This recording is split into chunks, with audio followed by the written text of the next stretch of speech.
அஸ்ஸலாமு அலைக்கும் வரஹ்மத்துல்லாஹி வபரகாத்துஹு. கண்ணியத்திற்குரிய எல்லாம் அல்ல அல்லாஹ்வின் நல்லடியார்களே, அல்லாஹுடைய மகத்தான அருளால் பேர்ணாம்பேட் நகரில் ஏற்பாடு செய்யப்பட்டிருக்கக்கூடிய மார்க்க விளக்க கூட்டத்தில் நாம் எல்லாம் இங்கே ஒன்று குழுமி இருக்கிறோம். அல்ஹம்துலில்லாஹ். இங்கே எனக்கு வழங்கப்பட்டிருக்கக்கூடிய தலைப்பு சத்திய பாதையில் லட்சிய பயணம் என்கிற தலைப்பினை இங்கே நமக்கு வழங்கப்பட்டிருக்கிறது. பொதுவாக மனிதர்களாக இருக்கக்கூடிய நாம் எல்லா சந்தர்ப்பங்களிலும் ஏதோ ஒரு நேரத்தில் நாம் நம்முடைய பயணங்களை நாம் செய்து கொண்டே இருப்போம். ஆனால் பொதுவாக மனிதனுடைய வாழ்க்கை என்பது ஒரு மிகப்பெரிய பயணம் என்பதை நாம் மறந்துவிட முடியாது.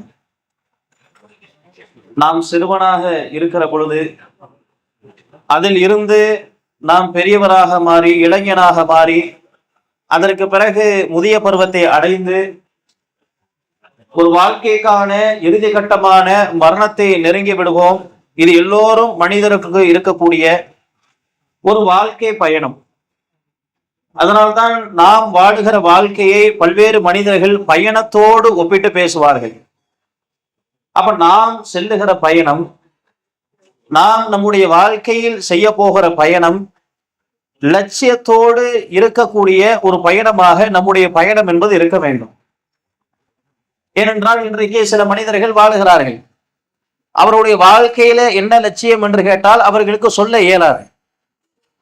நீங்க என்ன ஆகணும்னு ஆசைப்படுறீங்க, என்ன ஆக வேண்டும் என்று விரும்புகிறீர்கள், உங்களுடைய வாழ்க்கை பயணத்தினுடைய லட்சியம்தான் என்ன என்று நாம் அவரிடத்துல கேட்டால் அவர்கள் சொல்லக்கூடிய பதில் தெரியல.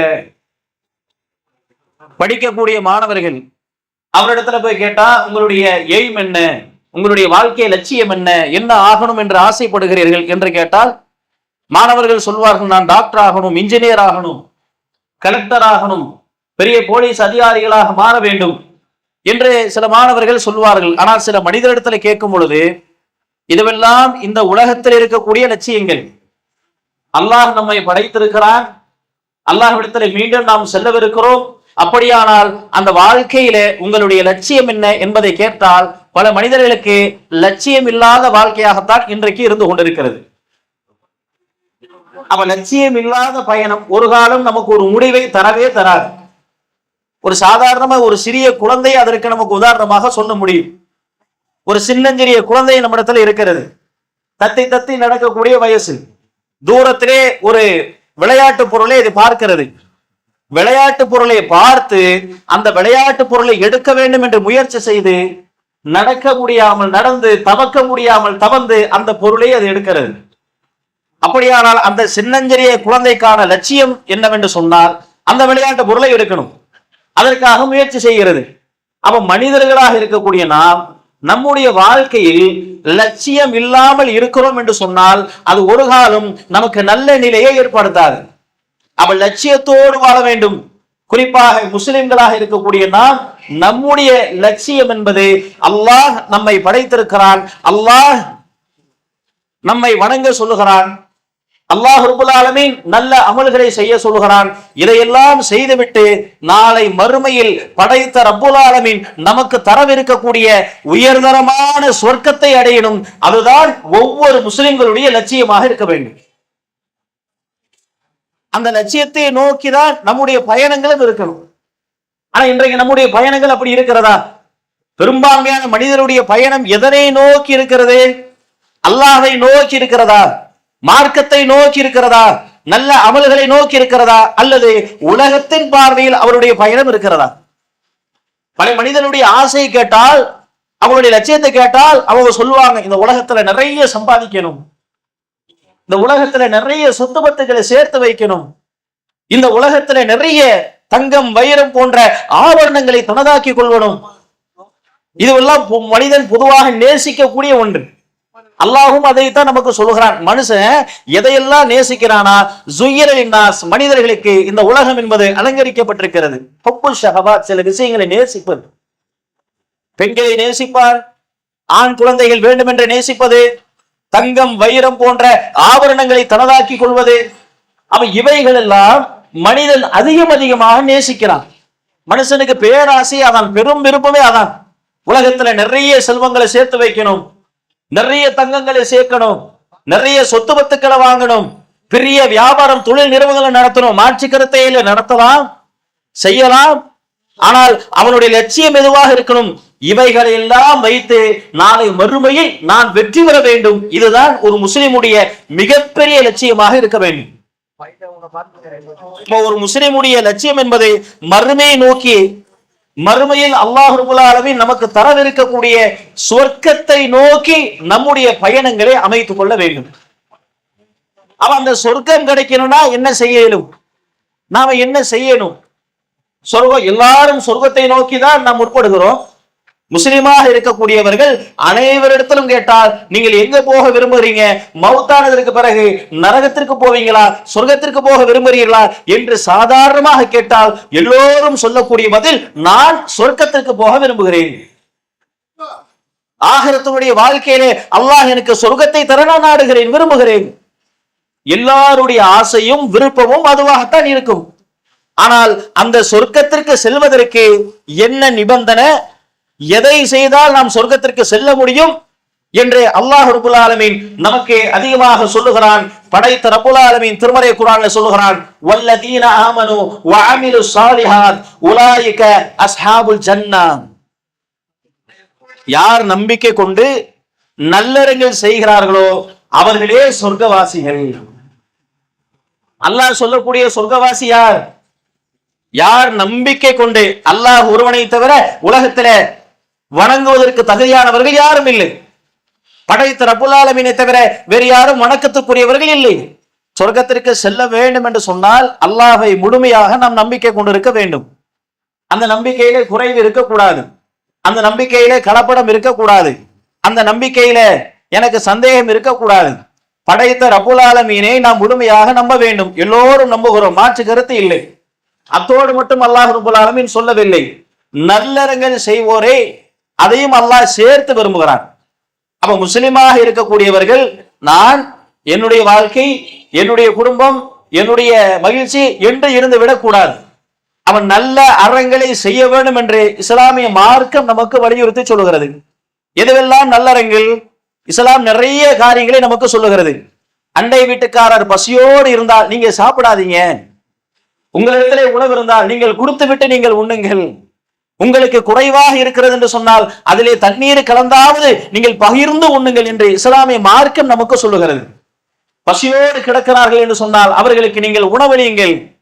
பெருமானார் ஸல்லல்லாஹு அலைஹி வஸல்லம் அவர்கள் சொன்னார்களே, இஸ்லாத்திலேயே சிறந்த காரியம் என்று அல்லாஹ்வுடைய தூதரிடத்திலே கேட்கப்படுகிறது. அல்லாஹ்வின் தூதர் ஸல்லல்லாஹு அலைஹி வஸல்லம் அவர்கள் சொல்லுகிறார்கள், இஸ்லாத்திலே சிறந்த காரியம் அறிந்தோருக்கும் அறியாதோருக்கும் சலாத்தை சொல்வது. அடுத்து அல்லாஹ்வுடைய தூதர் சொல்கிறார்கள், பசித்தோருக்கு உணவளிப்பது. அப்ப பசித்தோருக்கு உணவளிக்க கூடியது என்பதை இஸ்லாத்திலே சிறந்த காரியமாக சொல்லப்படுகிறது. இவைகள் எல்லாம் நல்லறங்கள், அல்லாஹ்விற்காக செய்யக்கூடிய நல்லறங்கள், ஏராளமான நல்லறங்களாக நம்ம வகுக்க முடியும். இப்படியாக நன்மைகளை செய்யணும், மாற்று கருத்தே இல்லை. இன்றைக்கு யார் அதிகமாக மக்கள் பாதிக்கப்படக்கூடிய நேரத்துல, மக்களுக்கு தேவைப்படக்கூடிய நேரத்துல அவர்களுக்கு உதவி செய்யக்கூடியவர்கள் யார் என்று பொதுவாக மக்களிடத்தில் கேட்டு பார்த்தால் எல்லோரும் சொல்வார்கள், பாய்மார்கள்லாம் உதவி செய்யறாங்க. கடந்த காலத்துல மழை வெள்ளம் ஏற்பட்டது, எத்தனையோ மக்கள் சாப்பாட்டுக்கு வழி இல்லாமல் வெள்ளத்தால் சூழப்பட்டு ஆங்காங்கே இருந்தார்கள். உடனடியாக இறங்கினார்கள். எல்லா அமைப்புகளும் இறங்கியது, எல்லா குழுக்களும் இறங்கியது. அவரவர்களுக்கு சக்திக்கேற்ப அவர்கள் ஏராளமான உதவிகளை செய்தார்கள். பசித்தோருக்கு உணவளித்தார்கள். பொருள் இல்லாமல் பாதிக்கப்பட்டவர்களுக்கு அன்றாட அத்தியாவசிய தேவைக்கான பொருள்களை வழங்கினார்கள். குழந்தைக்கு பால் இல்லாமல் தவித்துக் கொண்டிருக்கக்கூடிய நேரத்தில் பால் பாக்கெட்டுகளை கொடுத்து உதவினார்கள். சாப்பிடுவதற்கு எதுவுமே இல்லாத சூழலிலே பசி போக்குகிற விதமாக ஆங்காங்கே பல்வேறு அமைப்புகள், பல்வேறு குழுக்கள், பல்வேறு ட்ரஸ்டுகள், பல்வேறு இயக்கங்கள் அவர்களால் எந்த அளவிற்கு முடிகிறதோ ஏராளமான உதவிகளை மக்களுக்கு செய்து கொண்டே இருந்தார்கள். ஏதேனும் இடர்பாடுகள், மக்களுக்கு ஏதேனும் பிரச்சனைகள் ஏற்படக்கூடிய நேரத்தில் அதிகமாக வந்து உதவி செய்யக்கூடியவர்கள் இஸ்லாமியர்களாக இருக்கிறார்கள். காரணம் என்னவென்றால், நான் செய்யக்கூடிய அமல், நான் செய்யக்கூடிய நல்லறங்கள், இதன் காரணமாக நாளை மறுமையில் அல்லாஹ்விடத்திலே நான் நன்மைகளை பெற்றுக்கொள்ள விரும்புகிறேன். அல்லாஹ் ரப்பல் ஆலமீன் என்னை நல்லறங்களை செய்ய சொல்லுகிறான். வெறுமனே நான் அல்லாஹ்வை நம்பிக்கை கொண்டால் மட்டும் போதாது, வெறுமனே அல்லாஹ்வை நான் தொழுதால் மட்டும் போதாது, நான் வெறுமனே அல்லாஹ்விற்காக நோன்பு நோற்று இருந்தால் மட்டும் போதாது. அதையும் தாண்டி இந்த சமூகத்திற்கு, இந்த மக்களுக்கு, எனக்கு பக்கத்தில் இருக்கக்கூடிய என்னுடைய அண்டை வீட்டாருக்கு, என்னுடைய சொந்த பந்தங்களுக்கு, நான் வசிக்கக்கூடிய ஊர்க்காரர்களுக்கு, ஊர் மக்களுக்கு என்னால் முடிந்த நல்லறங்களை செய்ய வேண்டும் என்கிற எண்ணத்தோடு இன்றைக்கு ஏராளமான இயக்கங்களும் சிறு குழுக்களும் செயல்பட்டு கொண்டே இருக்கிறது. அவன் நன்மைகளை செய்வதில் ஒரு ஆளாக செய்வது என்பது வேற, குழுவாக செய்தால் அதற்கான பிரதிபலன் என்பது அதிகமாக நமக்கு கிடைக்கும். நான் ஒரு 10 பேருக்கு நான் சாப்பாடு கொடுக்கணும்னு ஆசைப்படுறேன். எத்தனை நாளைக்கு என்னால கொடுக்க இயலும்? ஒரு நாள் கொடுப்பேன், 2 நாள் கொடுப்பேன், 3 நாள் கொடுப்பேன், 4வது நாள் எனக்கே அதை பற்றாக்குறையாக இருக்கும். அப்ப நாம் குழுவாக சேர்ந்து கொடுக்கக்கூடிய நேரத்துல அதிகமாக நமக்கு நல்லறங்கள், நல்ல காரியங்களை செய்ய இயலும். அப்ப இந்த இயக்கம் என்பது, அமைப்பு என்பது, குழு என்பது எல்லா காலகட்டத்திலையும் எல்லா பகுதிக்கும் அவசியம்தான். நமக்கெல்லாம் ஒரு சிந்தனை, ஒரு கேள்வி வரும். எத்தனையோ இயக்கங்கள் இருக்கிறது, எத்தனையோ அமைப்புகள் இருக்கிறது, எத்தனையோ ட்ரஸ்டுகள் இருக்கிறது, எத்தனையோ குழுக்கள் இருக்கிறது, ஏன் இப்படி மக்கள் எல்லாம் சிதைந்து இருக்கிறார்கள்? ஏன் மக்கள் எல்லாம் இப்படி பிரிஞ்சு பிரிஞ்சு கிடக்கிறாங்க? எல்லோரும் ஒன்றிணைக்க வேண்டியதானே. ஒன்றிணைக்கக்கூடிய கருத்து என்பது ஆதரிக்கணும் தான், மாற்று கருத்தே இல்லை. எதில ஒன்றிணைக்கணும்?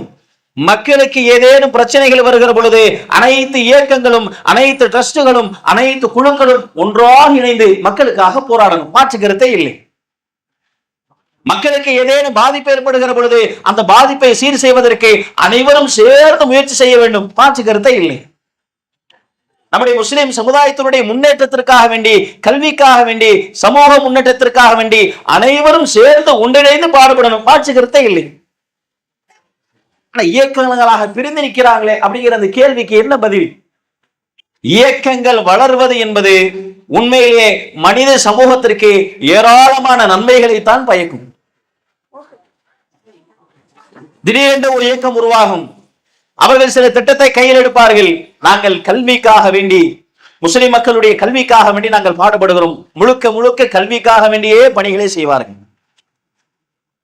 சில குழுக்கள் உருவாகும், நாங்கள் பசியில்லா எங்களுடைய நகரத்தை நாங்கள் உண்டாக்க போகிறோம், எங்களுடைய நகரத்தில் யாரும் பசியோடு இருக்கக்கூடாது, நாங்கள் தினந்தோறும் வாரந்தோறும் எங்களால் சக்திக்கு உட்பட்டு யாரெல்லாம் பசியோடு இருக்கிறார்களோ, யாரெல்லாம் சாப்பாட்டுக்கு வழி இல்லாமல் இருக்கிறார்களோ அவர்களுக்காக உணவுகளை கொடுப்பதற்கு நாங்கள் தயாரிடும் அப்படின்னு ஒரு குழு உண்டாகும். இன்னொரு குழு உண்டாகும், யாரெல்லாம் முஸ்லிம் சமூகத்தில் பின்தங்கி இருக்கிறார்களோ அவர்களுடைய நிலைகளை மாற்றணும், வறுமையில பாதிக்கப்பட்டிருக்கிறார்களா அவர்களுக்காக உதவணும், மருத்துவ தேவைக்காக வேண்டி இருக்கிறார்களா அவர்களுக்கு எங்களால் முடிந்த உதவிகளை நாங்கள் செய்யணும் என்று ஒரு குழு உருவாகும். இப்படியாக ஒவ்வொரு குழுக்களும் அவரவர்கள் சக்திக்கு உட்பட்டு, அவரவர்களுடைய தேவைக்கு உட்பட்டு அந்தந்த இடத்தில், அந்தந்த பகுதியில் அவர்கள் பணி செய்து கொண்டே இருப்பார்கள். இதனால் முஸ்லிம் சமூகத்திற்கு நன்மை தான். ஏன்னா ஒரே அமைப்பு எல்லா காரியத்தையும் செய்ய இயலாது. மார்க்கத்தை சொல்வதற்கு அதற்கு ஒரு அமைப்பு இருக்கும், சமூக பணி செய்வதற்கு அதற்காக வேண்டி ஒரு அமைப்பு இருக்கும், ஏழை எளிய மக்களுக்கு உதவுவதற்காக அதற்காக வேண்டி ஒரு அமைப்பு இருக்கும், முஸ்லிம் மாணவர்களுடைய கல்வியை முன்னேற்றுவதற்காக அதற்காக வேண்டி ஒரு அமைப்பு இருக்கும். இப்படியாக அமைப்புகள் அதிகரிப்பு என்பது முஸ்லிம் சமூகத்திற்கு நன்மையை பயக்கக்கூடிய விதமாகத்தான் இருக்கும். அப்படிப்பட்ட ஒரு அமைப்பு தான் இன்றைக்கு நம்முடைய பகுதியிலே நாம் உருவாக்கி இருக்கிறோம். இந்த அமைப்பு என்பது வெறுமனே மார்க்கத்தை சொல்லுகிற ஒரு அமைப்பாக இருக்காது. மார்க்கத்தை சொல்லணும், மாற்று கருத்தே இல்லை. முஸ்லிம் அமைப்பினுடைய தலையாய நோக்கமே மார்க்கத்தை சொல்வதுதான். அதுதான் நமக்கு மிக முக்கியமான பணி. அல்லாஹ்வும் அல்லாஹ்வுடைய தூதரும் நமக்கு எதனை போதனை செய்திருக்கிறார்களோ அந்த போதனைகளை மக்களுக்கு மத்தியிலே கொண்டு போய் சேர்க்க வேண்டும், மாற்று கருத்தே இல்லை. அதுதான் நமக்கு தலையாய பணி. வெறுமனே அந்த அமைப்பு மார்க்க பணி மட்டும் இல்லாமல் சமுதாய பணியும் சேர்த்து நாம் அதை வழிநடத்த வேண்டும். இந்த பகுதியில மாணவர்கள் படிப்புக்காக வேண்டிய சிரமப்படுகிறார்களா, அந்த சிரமத்தை போக்குவதற்கு நாம் முயற்சி செய்யணும். நம்முடைய பகுதியிலே ஏழை எளிய மக்கள் இருக்கிறார்களா, அவருடைய வாழ்வாதாரம் உயரணும், அவருடைய வாழ்வாதாரத்தை நாம் முன்னேற்ற வேண்டும், அவர்களுக்கு தேவையான உதவிகளை நாம செய்யணும். இந்த பகுதியில மக்களுக்கு மத்தியிலே மருத்துவ தேவைகள் ஏற்படுகிறதா, மருத்துவ தேவைக்காக வேண்டி மக்கள் அவதிப்பட்டுக் கொண்டிருக்கிறார்களா, அதற்காக வேண்டி பணம் இல்லாமல் தவித்துக் கொண்டிருக்கிறார்களா, அவர்களுக்கு உதவக்கூடிய ஒரு அமைப்பாக இது இருக்கணும். வெறுமனே அமைப்பை உண்டாக்கிட்டோம், தலைவர், செயலாளர், பொருளாளர் இவங்களெல்லாம் போட்டுட்டோம் என்று அந்த அமைப்பு இருந்து விடக்கூடாது. ஒரு அமைப்பு இருக்கிறது என்று சொன்னால் ஏதோ ஒரு அடிப்படையில நம் சக்திக்கு உட்பட்டு நம்மை சார்ந்த, நம் குடும்பத்தை சார்ந்த, நம்முடைய நண்பர் வட்டாரத்துக்கு மத்தியிலே சார்ந்த, நம்முடைய பகுதிக்கு சார்ந்த மக்களுக்கு ஏதேனும் நன்மையை பயக்கக்கூடிய ஒரு நல்லறங்களை செய்யக்கூடிய ஒரு அமைப்பாக இந்த அமைப்பு என்பது உருவாகும் இன்ஷா அல்லாஹ். அது வெறுமனே நாம மட்டும் செஞ்சா மட்டும் போதுமா? இருக்கக்கூடிய 4 பேர் 5 பேரு அவங்க செஞ்சா மட்டும் போதாது.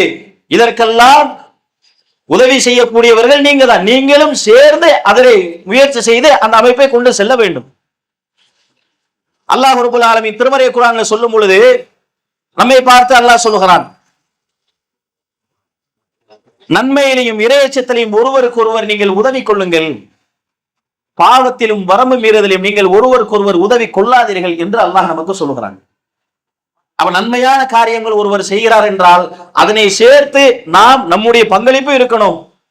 அதிலே நம்முடைய பங்களிப்பும் இருந்து கொண்டு நானும் அதிலே ஒரு அங்கமாக இருக்கணும் என்று சொல்லி நாம் நன்மைகளுக்கு போட்டி போடக்கூடிய மக்களாக நாம் இருக்கணும். ஏனென்றால் நாம் செய்திருக்கக்கூடிய அமல்கள் எல்லாம், நாம் செய்திருக்கக்கூடிய நல்லறங்கள் எல்லாம் நாம் ஒரு காலம் நாளை மறுமையிலே அது போதுமா என்று பார்த்தால் போதவே போதாது. அல்லாஹ் ரப்பல் ஆலமீன் திருமறை குர்ஆன்ல சொல்கிறான், யா அய்யுஹல்லதீன ஆமனூ, நம்பிக்கை கொண்ட மக்களே, வல் தந்துரு நஃப்சும் மா கத்தமத் லிகதின், ஒவ்வொருவரும் அந்த நாளுக்காக வேண்டி என்ன முற்படுத்தி வைத்திருக்கிறீர்கள் என்பதை பார்த்து கொள்ளுங்கள் என்று அல்லாஹ் ரப்பல் ஆலமீன் நம்மை பார்த்து கேள்வி கேட்கிறான். மௌத் எப்ப வரும்னு சொல்ல இயலாது, மரணம் எப்ப வரும்னு சொல்ல இயலாது. அந்த மரணம் வருவதற்கு முன்பாக நான் என்ன நல்ல அமல்களை சம்பாரிச்சு வச்சிருக்கிறேன், நான் என்ன நன்மைகளை சேர்த்து வைத்திருக்கிறேன் என்பதை நீங்கள் பார்த்து கொள்ள வேண்டும். இன்னும் சொல்ல போனால் நன்மைகளை அதிகமாக செய்வதற்கு நாம் போட்டி போட வேண்டும், நன்மைகளை நான் மேலதிகமாக செய்ய வேண்டும். பெருமானார் ஸல்லல்லாஹு அலைஹி வஸல்லம் அவருடைய பண்பை குறித்து நாம் பார்த்தால், ரசூலுல்லாஹி ஸல்லல்லாஹு அலைஹி வஸல்லம் இந்த சின்ன அமல் தானே, இதையெல்லாம் செய்யணுமா என்று கூட அல்லாஹ்வுடைய தூதர் விட மாட்டாங்க. போர்க்களத்திற்காக வேண்டி அல்லாஹ்வுடைய தூதரும் சஹாபாக்களும் செல்றாங்க. செல்லக்கூடிய நேரத்துல ஒட்டகங்கள் மிக குறைவாக இருக்கிறது. ஒரு ஒட்டகத்துக்கு 3 பேர் தான். அலி ரலியல்லாஹு அன்ஹு அவர்கள் ஒட்டகத்திலே அமர்ந்தவாறு வருகிறார்கள். அவருடைய டர்ன் முடியுது. ரசூல்லா அமர்ந்து கொண்டு வருகிறார்கள். அவருடைய டர்ன் முடியுது. அலி ரலியல்லாஹு அவர்கள் உட்கார செல்லுகிறார்கள். அப்பொழுது அலி ரலியல்லாஹு அவர்கள் சொல்லுகிறார்கள், அல்லாஹ்வுடைய தூதரே, நீங்களே அமர்ந்து கொண்டு வாருங்கள், நாங்கள் நடந்து வருகிறோம். உடனே ரசூல்லா சொன்ன காரியம் என்னன்னா, நன்மைகளை செய்வதில் உங்களை விட நான் சளைத்தவன் இல்லை. ரசூலுல்லாஹ் இறங்குறாங்க. அலி ரலியல்லாஹு அவர்கள் உட்காருகிறார்கள். மீண்டும் தங்களுடைய பயணத்தை தொடங்குகிறார்கள். நம்முடைய பார்வையில இது என்ன ஒரு நன்மையை நமக்கு கொண்டு வந்து தரும்? அவரு டர்ன் முடியுது, இவங்க உட்கார்றாங்க, நடந்து போறாங்க, இதுல என்னங்க நன்மை இருக்குது? ஆனா ரசூலுல்லாஹி ஸல்லல்லாஹு அலைஹி வஸல்லம் இந்த சின்னஞ்சிறிய நன்மையை கூட விடாமல் நன்மைகளை செய்வதிலே உங்களை விட சளைத்தவன் நான் இல்லை என்று சொல்லி அல்லாஹ்வுடைய தூதர் அவர்கள் கீழே இறங்குகிறார்கள். அலி ரலியல்லாஹு அன்ஹு அவர்கள் உட்காருகிறார்கள். அல்லாஹ்வுடைய தூதர் நடந்து செல்லுகிறார்கள். இந்த ஒரு சின்னஞ்சிறிய ஒரு வரலாறு என்பது நமக்கு ஒரு மிகப்பெரிய ஒரு படிப்பினை. நன்மைகளை செய்யணும், மாற்று கருத்தே இல்லை. அது எதுவாக இருந்தாலும் சரி. என்னால் இந்த சமூகத்திற்கு ஒரு துரும்பை, தெருவில் கிடக்கக்கூடிய ஒரு துரும்பையோ ஒரு முள்ளையோ ஒரு கல்லையோ அகற்றினால் இதனால் சமூகத்திற்கு நன்மை கிடைக்கும் என்றால் இந்த நன்மையை செய்வது கூட நாம் சோம்பேறித்தனம் பட்டு விடக்கூடாது. அதையும் நாம செய்யணும். அதற்காகத்தான் அமைப்பு. அமைப்பு என்பது ஒருவர் நமக்கான நன்மைகளை நாம செஞ்சிடலாம். ஆனால் நிறைய மக்களுக்கு போய் சேரணும், நம் ஊர் மக்களுக்கு நம்ம போய் சேரணும், நாம் செய்யக்கூடிய நல்லறங்கனால் நிறைய மக்கள் பலன் அடையணும் அப்படின்னு சொன்னா ஒருவரால் செய்தால் மட்டும் போதாது, ஒருவரோ இருவரோ மூவரோ அல்லது அந்த ஊரில் இருக்கக்கூடிய சிறு குழுவோ இணைந்து செய்தால்தான் இந்த சமூக முன்னேற்றத்திற்கான ஒரு வழியாக இருக்கும். அப்படிப்பட்ட ஒரு அமைப்பாக இன்ஷா அல்லாஹ் இந்த அமைப்பு இருக்கும். அதனால் உங்களால் என்ன சக்திக்கு முடியுமோ நீங்களும் உங்களுடைய பங்களிப்பை அதிகமாக செலுத்தி அல்லாஹ்விடத்திலே நாளை மறுமையிலே அதிகமான நன்மைகளை பெற்றுக்கொள்ளக்கூடிய நன்மக்களாக இருக்க வேண்டும். வல்ல ரஹ்மான் அப்படிப்பட்ட நல்லொரு பாக்கியத்தை நம் அனைவருக்கும் தந்தருள் புரிவானாக. வாஹிரு தஅவானா அல்ஹம்துலில்லாஹி ரப்பில் ஆலமீன். அஸ்ஸலாமு அலைக்கும் வரஹ்மத்துல்லாஹி வபரகாத்துஹு.